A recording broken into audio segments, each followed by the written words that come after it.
Richard Skipper celebrates. Every show is a celebration. Each show, Richard delivers the artists you love, showcasing what makes them unique. Never gossipy. The antidote to a sometimes hectic world. Now, here's your host, Richard Skipper. Happy Wednesday, everyone, and welcome to the latest edition of Richard Skipper Celebrates. For those of you who are here for the first time, welcome. My show is about celebrating artists and their body of worth. What makes a great artist? How do they get from point A to point B and beyond? And artists come in all shapes and sizes. There are artists that you see the art on the walls. There are artists that you see on screen, on stage, and then there are great writers. And our guest today is in that category. Elon Green, I am so excited that he's here today. The topic of today's show is a little off the path from what we normally do on this show. But this book has a very special place for me because we are going to be talking about the last call serial killer from the late 80s and early 90s. And unfortunately for myself, one of my dear friends was one of the victims from that crime. A lot has not been written or said about that time until now. And thanks to Elon Green for putting this on paper and telling their stories, which I so admire. Elon, welcome to the show, first of all. And before we start, I want to ask, we are emerging slowly. I don't know where you're located, but we are here in New York. We are slowly emerging through the doors of COVID. How has the last year impacted you? Well, thanks. First of all, thanks for having me, Richard. Pleasure to be here. It has, I think it's impacted me in the sense that anytime you take in, a collective trauma, in this case, a global trauma, you're going to be affected in ways that, you are just going to be so far reaching and are going to ripple. So part of my answer to that question is, I have no idea. But as far as how the last year has affected me on like a day-to-day basis, not a whole hell of a lot. I'm a professional freelancer and I mostly work from home. I wrote and reported most of this book from my dining room table. So that much didn't really change. Of course, I did know people that died of COVID. Same here. And a number of whom were book sources. Now, I want to talk a little bit about you before we delve into the book. I mean, you are a writer. You've written for New York Times Magazine, The New Yorker. You're an editor. You've had a prolific career as a writer. But this is your first book. And wow, what a book to start with. And congratulations. Thank you. It's a page turner. And it is absolutely true. It's not nonfiction. I mean, it's not fiction. And I want to ask you, what was it about this story that first attracted you? Obviously, writing a book is a solitary experience for the most part. And you have to live, eat, and breathe this story. What compelled you to sit down and write this book? It was when I first started to learn about the lives of the victims, the men who were murdered. I just, nothing to me is more interesting than when I'm learning about people and things that are not like me. Mm-hmm. And these guys, not only were they, living lives that were different from each other's lives, but very much unlike my own, in a time that was not like my own, and their struggles were struggles I couldn't even begin to, imagine handling. So, I mean, it was for me just a perfect place to start were their stories. Now, when you say that you started by wanting to tell the stories of the victims, when, where, and how did you first hear about the first one? And how did that begin to unfold for you? Well, I mean, it was when I found the first story about it. Um, the case in the mid 90s had gone cold. Mm-hmm. And I think around 1994 or 1995, there was a cover story in The Advocate, and it was about anti-gay violence. It was a long story, I think 8 or 9 pages. And there were a few paragraphs about halfway through that were about this case. And of course, since at the time it was not solved, didn't say anything about the murderer. It was really just a few paragraphs about the victims and describing what had happened to them. And it piqued my interest, not just because of the information about the men, but because I couldn't believe that I hadn't heard of the case. And, There are many people in the gay community who have not heard of this case. Yeah, I mean, one of the things that I found again and again during the years that I worked on this is that invariably people that I talked to who I felt would have had a rooting interest in knowing about this case as it was happening, which is to say, adult gay men in Manhattan in the early 90s, only one person who was not directly involved in the case knew about it. That's amazing. And that's it. I want to tell you a little bit about my history, if you don't mind, for a moment. And then we're going to talk a little bit about yours. I came to New York in 1979. The summer that I came to New York, there was a lot of controversy because a film was being made called Cruising, starring Al Pacino, which really showed the underbelly of a certain niche of the gay community and a killer that was roaming amongst the community. And the gay community was up in arms about this film. They were up in arms mainly because a lot of the locales that were in the film were actual locales in New York. And there was a huge fear that was going to impact our community on that level. So I remember the protest and everything. I also was not out when I came to New York. I was 18 years old. I didn't realize until I was 21 and comfortable enough to be out.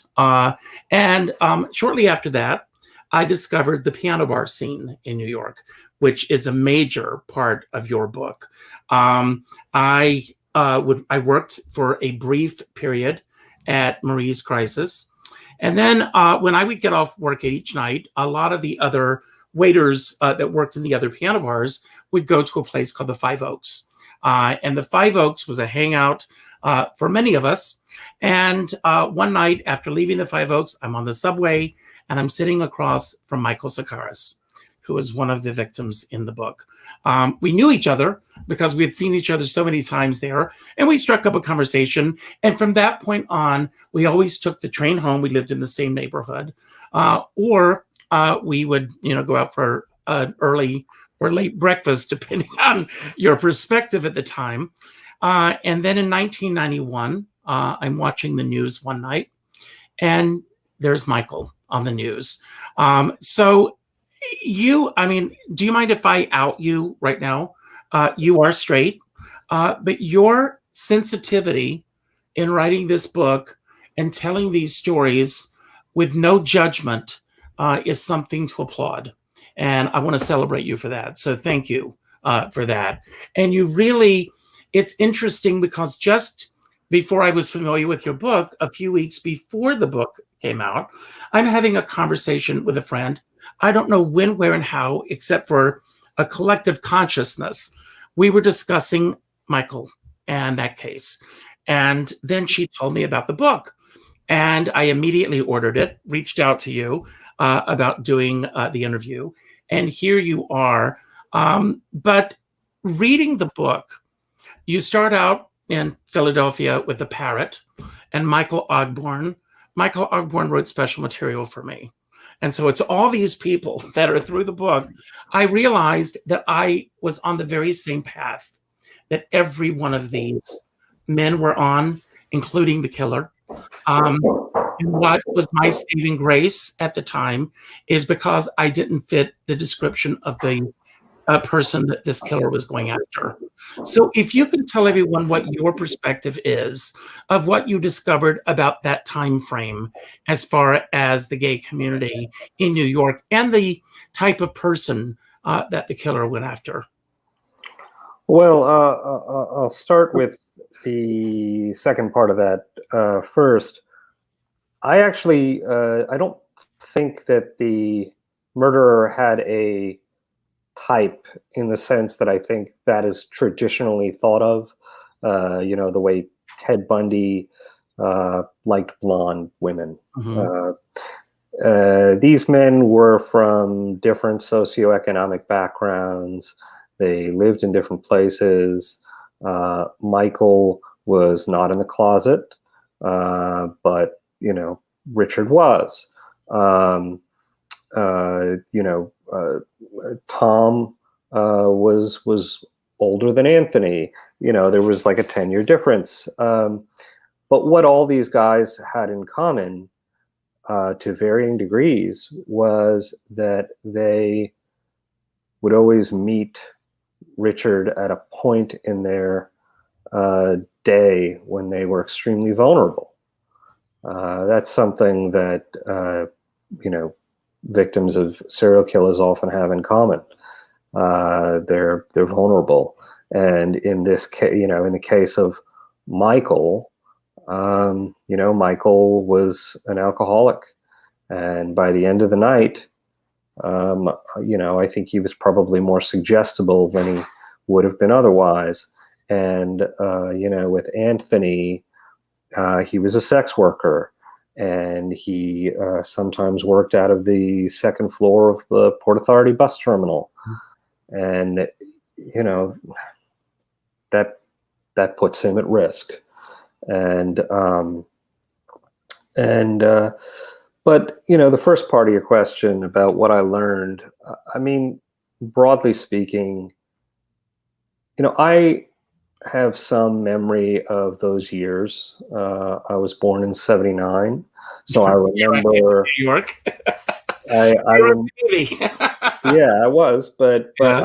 I remember the city a little bit. I certainly remember the paranoia around AIDS, and then the misinformation, and I remember the homophobia. But what I found when I was researching the book was that while everything I remembered was true, it was also far, far worse than I ever could have known. The anti-gay violence was so much more pervasive and so much more brutal. And also the epidemic itself was even beyond my wildest imagination. I mean, school kids my age, we learned about Ryan White, but he was a touchstone, but you don't really know the big picture unless you go looking for it. Now, do you feel that if, and this is speculation, of course, I realize that you're not going to have the correct answer for this, but we were coming, the AIDS crisis was still raging through our city. We had gotten over the hump somewhat with the mass numbers of people that were passing away. Do you think it was the timing of this what was it, in your opinion, that the media was not covering this to the extent that it happened? When I heard about Michael, I saw it on the news, and then you didn't hear anything else about it. Yeah, I think there are a number of different causes. I think in the case of what happened with Michael, so Michael was murdered in 1993. He was the fourth of the victims in New York. And I suspect that you didn't really hear much about Michael's death after that, because that's when a task force was formed. And a number of different jurisdictions came together And then basically everything went quiet for a couple of months. So there wouldn't have been any press coverage about it. But what happened after that is then the case went cold for 6 years. And so there was nothing really to write about from a media perspective. But the larger picture of why people didn't know about it, first of all, you had the AIDS epidemic. So you had, 10,000 diagnoses in New York City alone in like 1990, 1991. You had homicide rates, in the thousands in 1990, 1991. I mean, these were some of the worst years in the history of the city. I would say that circumstances conspired to make this case be undercovered. I mean, in hindsight, I am pleasantly surprised by how much this was covered at all. I mean, and obviously it will never be enough, but it did get some excellent coverage outside of the city. The Boston Globe did good coverage of Tom Mulcahy's death. The Westchester papers were very good about Michael, and the Philadelphia papers were very good about Peter. Anthony, got the short end of the stick. Now, when you said that you saw the article in The Advocate, and Yes. you mentioned there was just a few paragraphs related to this, did you, at that moment, were you intrigued enough to want to know more? Did that start it, or were there other circumstances that led up to you wanting to write this book? No, it was really just that. I mean, I had written about queer history before. In the New York Times Magazine, I had written about adult adoption within the community. Where people were doing it for estate planning purposes. And I knew a few people who did that. Yes. Yeah, and I wrote about that, and I think I wrote probably the first real story about it. And I think there were a couple of others, but I was not. First of all, I wasn't looking really for a book idea, and I certainly wasn't looking for a book idea that encapsulated queer history. What happened is I found a story that I felt, the more time I spent with it, the larger it seemed, and the more it could not be a single feature story. And it pretty much had to be a book.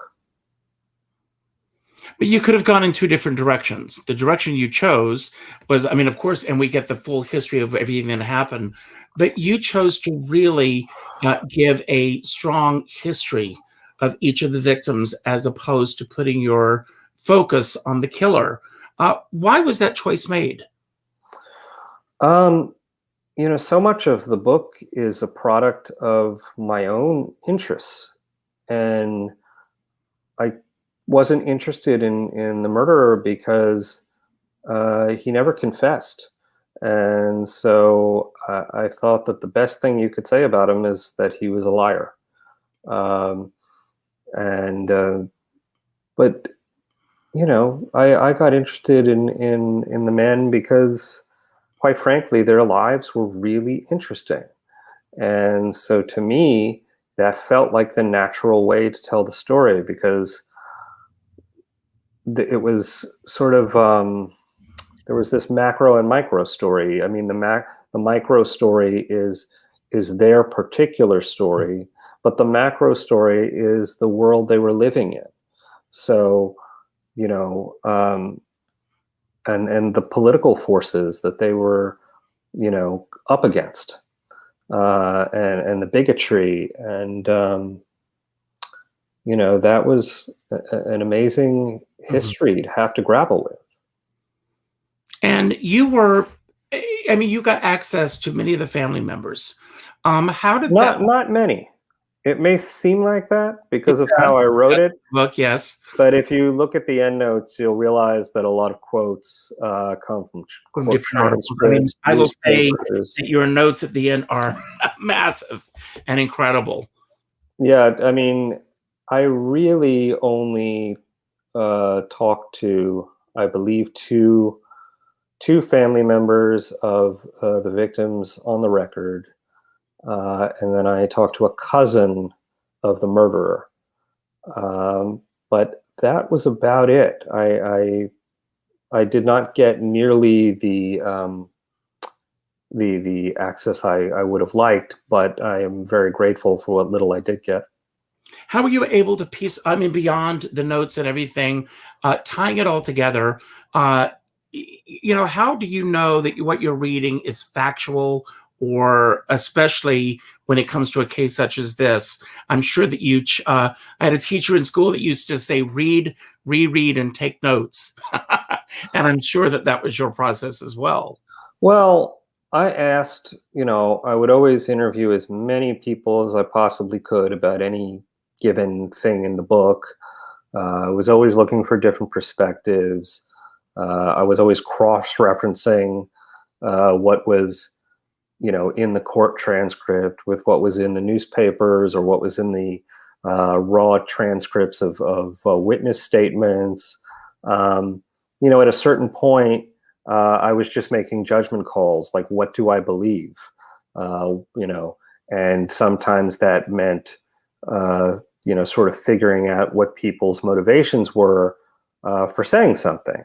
Mm-hmm. And it was really just a guess. Mm-hmm. But I tried not to do that as much as possible. I mean, I you know, I didn't want to speculate too much. And yeah, I never did it in the book.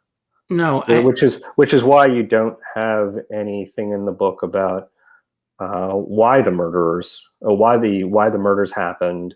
There's nothing about his motivation. I don't personally speculate about mm-hmm. where the crime scene is. It's not that I didn't hear stories about this from the detectives, but they were also not sure. Mm-hmm. And so if they're not sure and I'm not sure, then it was kind of irresponsible for me to put that in a book. And as you start to unfold this story, did you visit a lot of the places that, I mean, the Five Oaks doesn't exist anymore. The Townhouse does exist. I don't even know if the Parrot is still there or not. Blue Parrot has not been there in many years, and in fact, wasn't in business for very long. Mm-hmm. Probably not even a decade. I remember going there and performing with Michael 150,000 years ago, but I don't even, you know, how long were they in existence? I think I read it was maybe 7 or 8 years. I did not go to as many places as the book, you know, may suggest. Mm-hmm. I simply, you know, used a lot of archival material. I interviewed as many people as I could that were in any given area at the time. You know,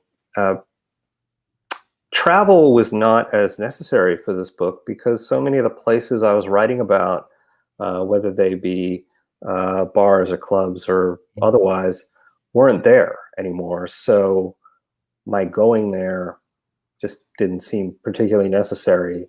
I mean, I didn't even go to Boston. It's not that I live that far away, but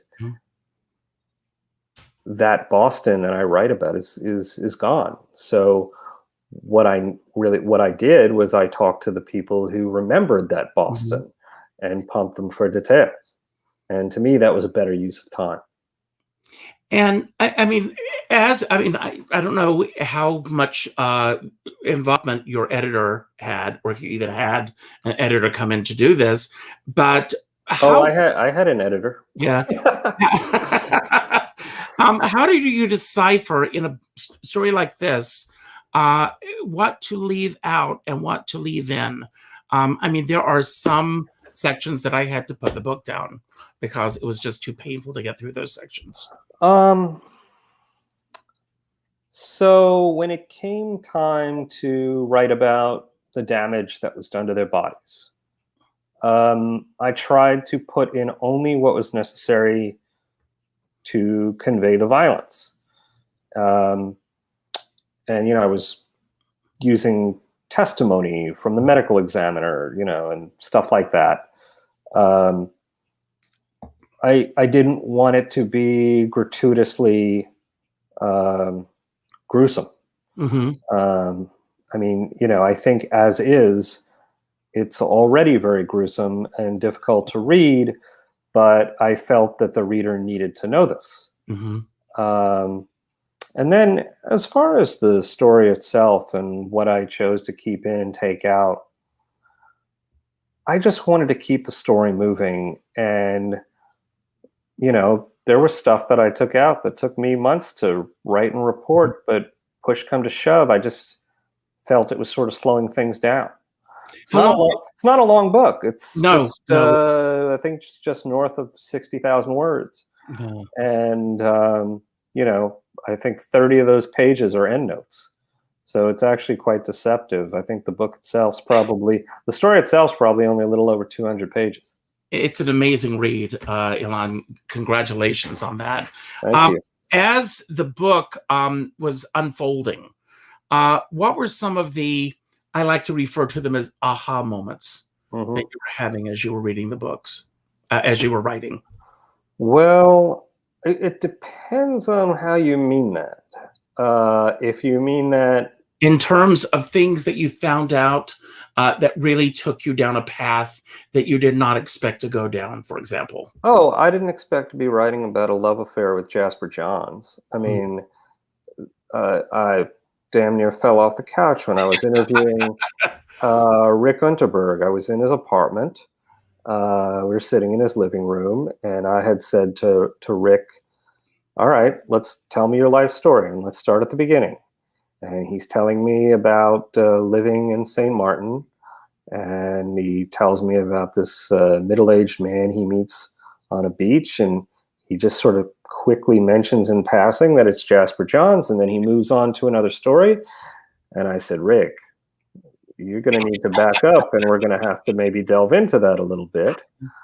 But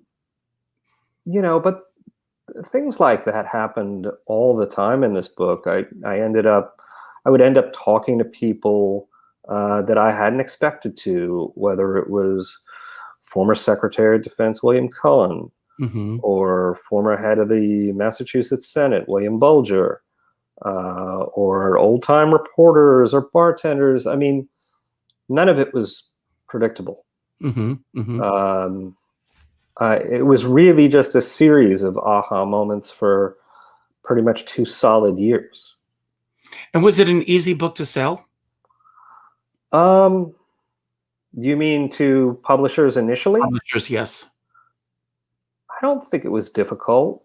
I don't think that the book was setting the publishing houses on fire at the time, but I think it had a lot of components that made it attractive. I mean, it was first of all, there's the true crime element that people seem to like, but it was also about New York in the early 90s, right on the cusp of Sex and the City. And then there was this history that, had really not been told in this particular way. So I think it was greeted with some warmth.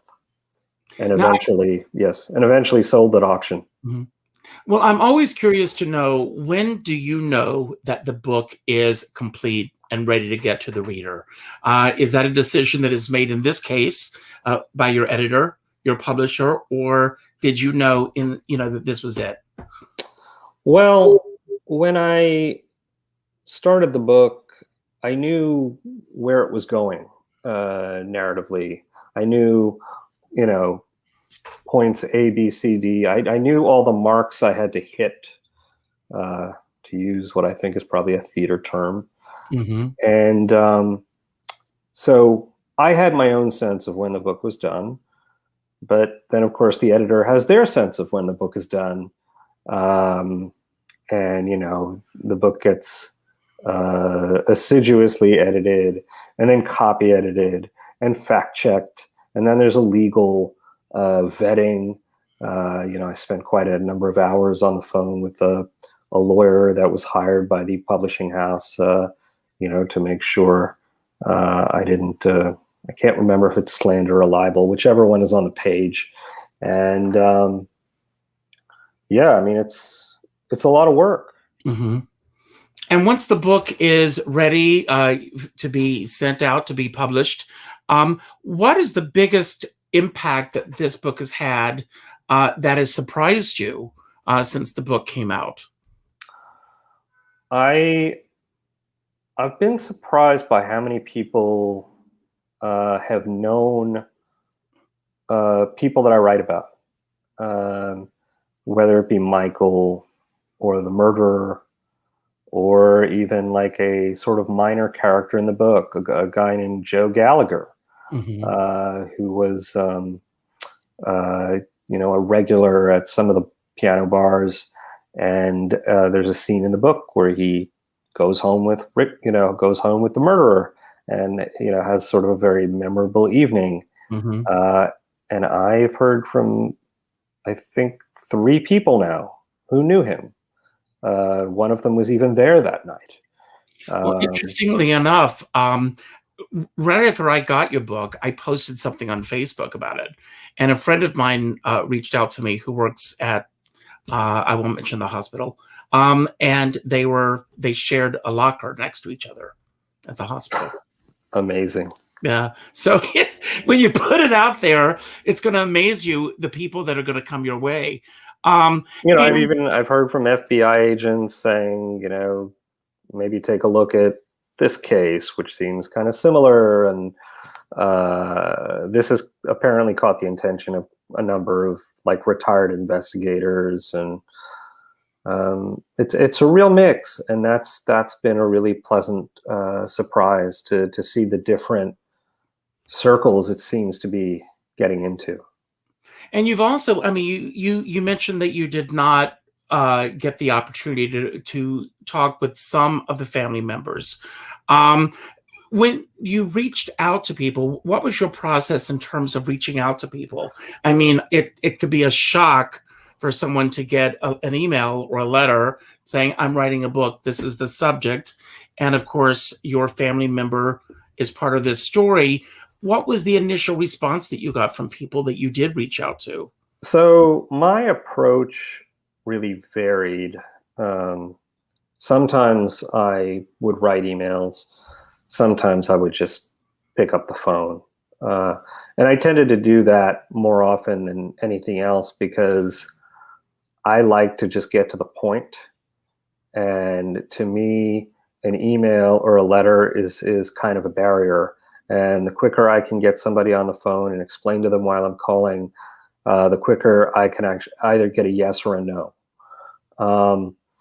When it came time to talk to family members and friends of the victims, most often I would just call them and not upfront ask them for an interview. I would basically just be calling to say, look, I'm writing about this, or I'm mentioning you in the book.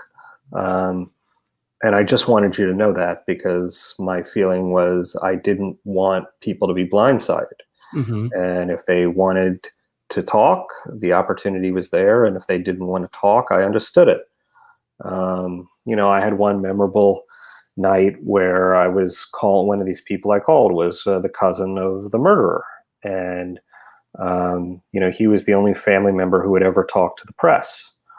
And I got him on the phone.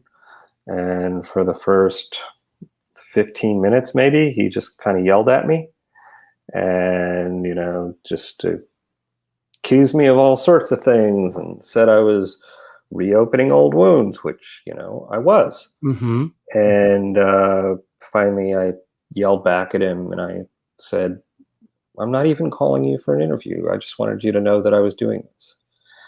And then he calmed down and he said, okay, what do you want to know? And then we talked switched it around. And then we talked kind of civilly for the next half hour on the record. And that was an extreme case. Didn't usually happen like that. But, this is just to say that oftentimes it's enough to just tell people that you're working on it and not to do a hard sell.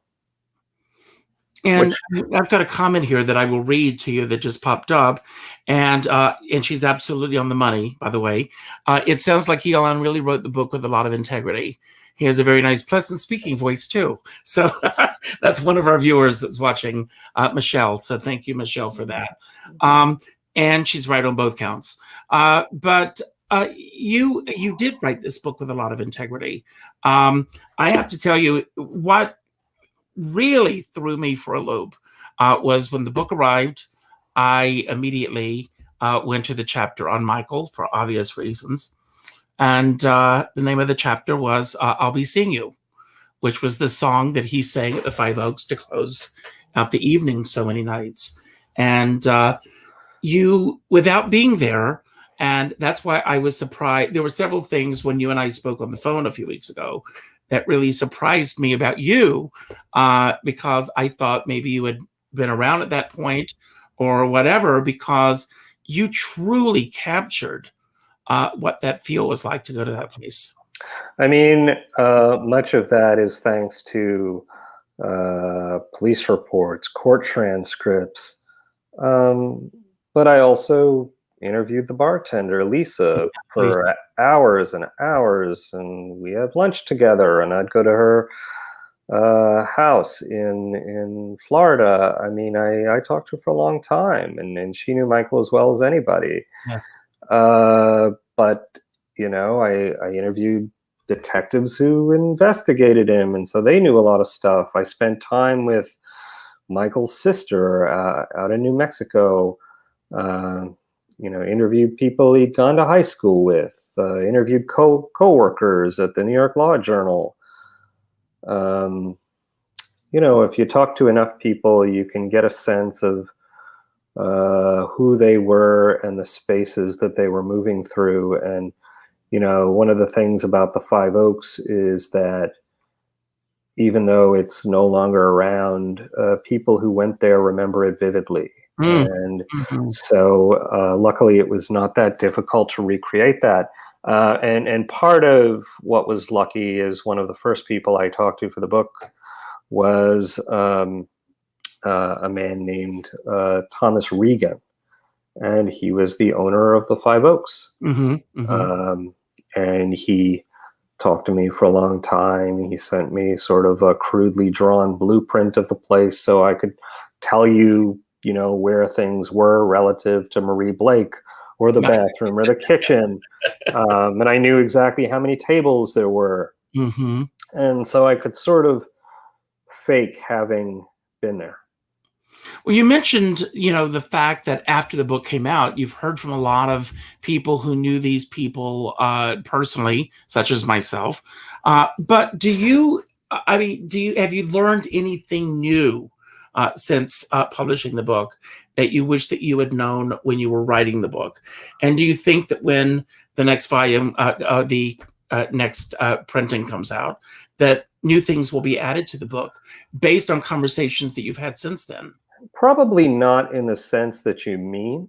I don't think that I've learned anything new about, the investigations or anything like that. But I have learned more about some of the people in the book, and not anything that changes how I portrayed them or what I thought of them, but simply, deepens that portrait.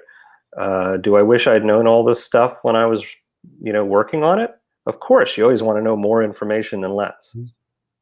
Well, Michelle mentions here you're writing the book with integrity, but you also wrote the book with a lot of empathy.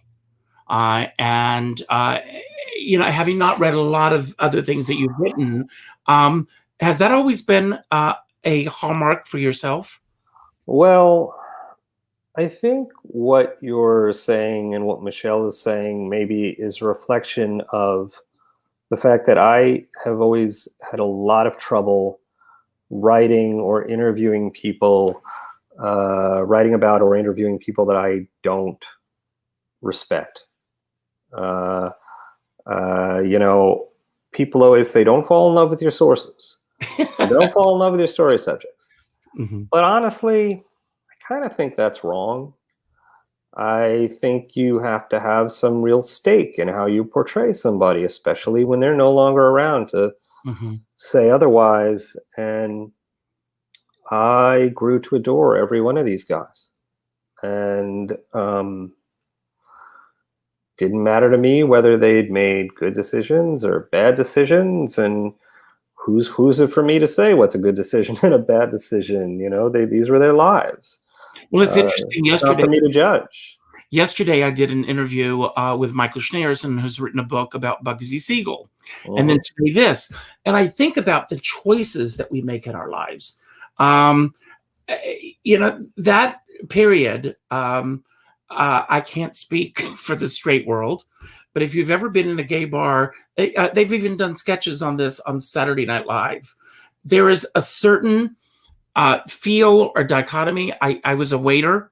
I know what it's like in those bars when last call is called, and there is this feeling of vulnerability. Mhm. People do not want to go home alone, and for whatever reasons, and it's not always sex. You know, to put that out there. You know, whatever it was that night you mentioned earlier, you know, Michael did drink a lot, and his defenses were down. But you know, but he had also come off a long-term relationship. He had only been single for a matter of months.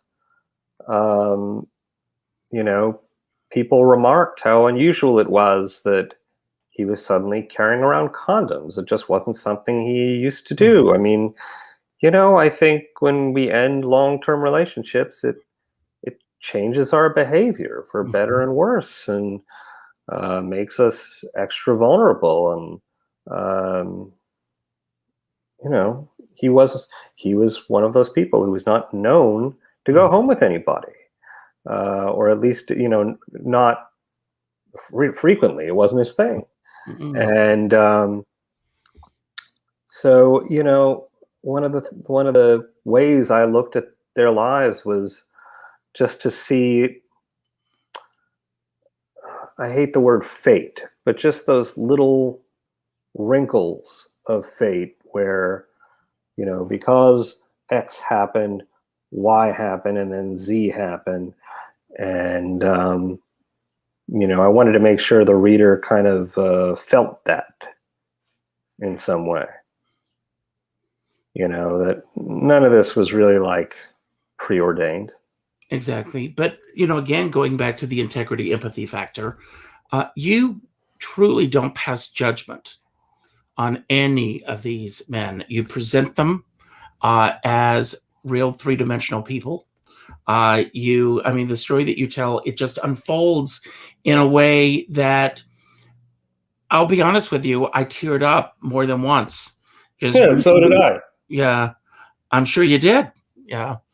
Reading this book and hearing these stories. You mentioned the relative of the killer.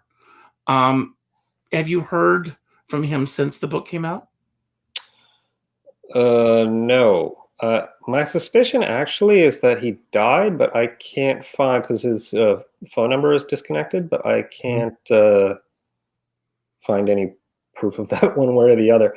I don't expect to hear from anybody related to him.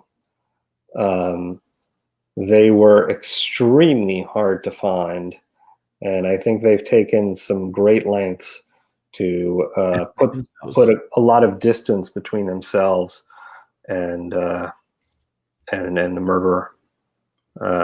So I don't expect they're suddenly going to call me up and say hello. And I asked earlier about the people that you've met since the book came out, but if there have been any major surprises for you in terms of the people who have reached out to you? To some degree, it's all been a surprise because I had no idea who was actually going to read this. Mm-hmm. I never really had any kind of general audience in mind as I was writing it. To the extent that I thought of the reader, I was thinking of the family member and the friends of the victims. Mm-hmm. But that's it. So, I'm still in this period where I think it's such a novelty that people who I don't personally know have read the book. And I'm amazed anytime anybody writes to me and says, I read it. Well, that's a little surprising to me, in terms of, based on what I've heard and read, that most publishers want to know who the reader is. And you did not write this book with a specific demographic in mind. Well, sure. They obviously, it's dollars and cents, and I'm sure that they felt that this book would resonate with certain demographics. But that has nothing to do with my end of the bargain. Mm-hmm. I suppose it has something to do with it, but day to day, as far as how I reported this and how I wrote it, I ended up writing the exact book that I set out to write. And the fact that aligns with what my publisher wanted and Mm-hmm. what readers seem to want is very lucky. And I'm very grateful. Now, having lived with this story for 2 years. 3 years. 3 years. At least. What's the biggest impact that this has had on you? That's a good question.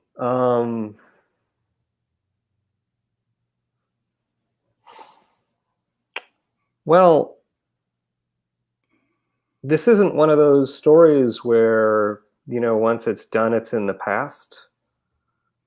I still think about it all the time, and I think about people that I interviewed and photos I saw and transcripts I wrote. It just,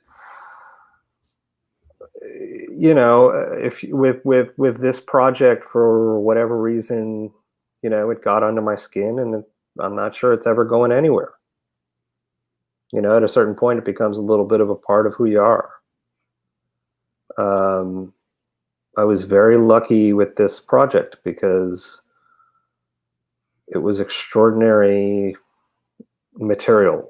I don't mean that in a kind of a superficial way. You're dealing with people's lives and struggles, and it's a tremendous responsibility to tell somebody's story. It's very easy to write, a biographical sketch of a famous person because they're very well documented. If somebody's famous enough, you can pretty much figure out what they were doing in June of 1963. But when you're dealing with an ordinary human being, it's a much harder thing to do. And so the responsibility to get it right is far greater. Now, you mentioned that there were some family members that, we respect their wishes, not wanting to be a part of this or anything. But were there any, for lack of a better term, holy grail interviews that you went after? Some that you got and some that you did not get? I would say the ones that I wanted the most, I didn't get. I wanted to interview members of Anthony's family. Anthony was the sex worker, Right. But I never found them. I wanted to interview the wife of one of the men. I never did. I definitely didn't get everything I wanted, but I was very lucky that I got what I did. And, when you're writing a book, you can't really dwell on the stuff that doesn't come through for you. You just have to figure out how to get past it and tell the story in another way. And that's what I had to do.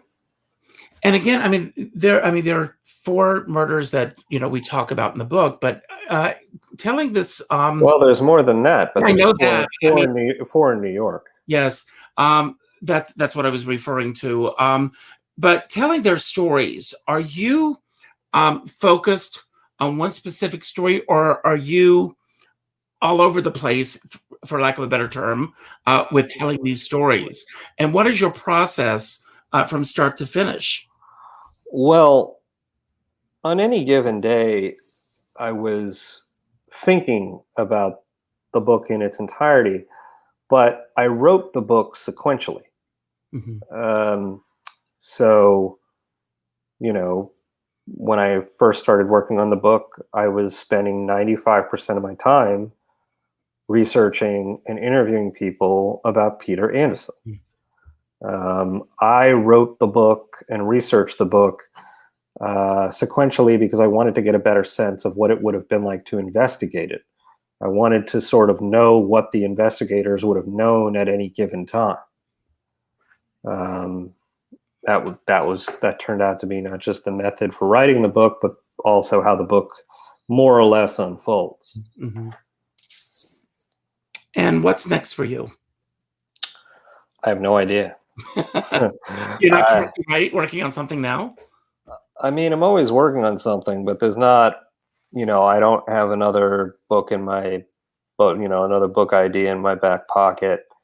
Maybe there'll be projects related to the book that, happen eventually. But no, there's nothing doing. Well, as I said before, and it sounds like I'm gushing over you, and maybe I am, but you are a brilliant writer. You really take the reader right there with these stories and the places that they frequented. As I said, going back to the Five Oaks, it was like being there again. I could feel what it was like to be there, the textures, the smells, the sounds, all of that came flooding back to me. I appreciate that. You've done other writing as well, but you never really set out to write a book, and then this happened. I'm hoping that there are going to be other books in your future. Me too. That'd be nice. Well, I want to thank you for being here today. I hope it was a great experience for you. Don't go anywhere for a moment. I want to thank everyone for being here. If you enjoyed today's show, and I hope you did, please subscribe to Richard Skipper Celebrates on YouTube. Hit the like button if you enjoyed today's interview. Leave a comment. I'm going to be putting information in the body of the description on how to purchase this book. And I recommend this book to everybody. It's an eye-opener. You will enjoy it. I also end every show by telling everyone to go out and do something nice for somebody else without expecting anything in return. Go to your Facebook friends list. The first name that pops up, reach out with a phone call. Not an email message, not a text message, not a private message, but a phone call. And let those people know what they mean to you. This book, all of these men met their fate, unfortunately, and their families were left without them being around. Let those people that you love know how much you love them. It's very important. And that's another lesson that I'm sure you didn't mean, but I got from this book, how fragile our lives are. We are, as a dear friend of mine says, we're all in this together, but we're not in the same boat. And you never know what someone else is going through right now. So please, please, please reach out. And if you're going to be in that boat, make sure that you bring a skipper along. Now, Elon, I'm going to give you the final word. I'm going to actually leave the screen, and anything that you want to say about anything that we talked about today that you want to build upon, anything that we didn't talk about that you wish we had, or just any message that you want to put out to anyone who's watching right now. And thank you very much. And when the next book comes out, I hope you'll come back. I will. Thank you. All I really want to say is that if you read the book and you get to the end of the book and you remember the names of the victims and you don't remember the name of the murderer, then I've done it. Then I've done it right. And you'll take away pretty much exactly what I want you to. Anyway, I hope you read it, and You can always contact me and tell me what you think, for better or worse. Okay, bye-bye.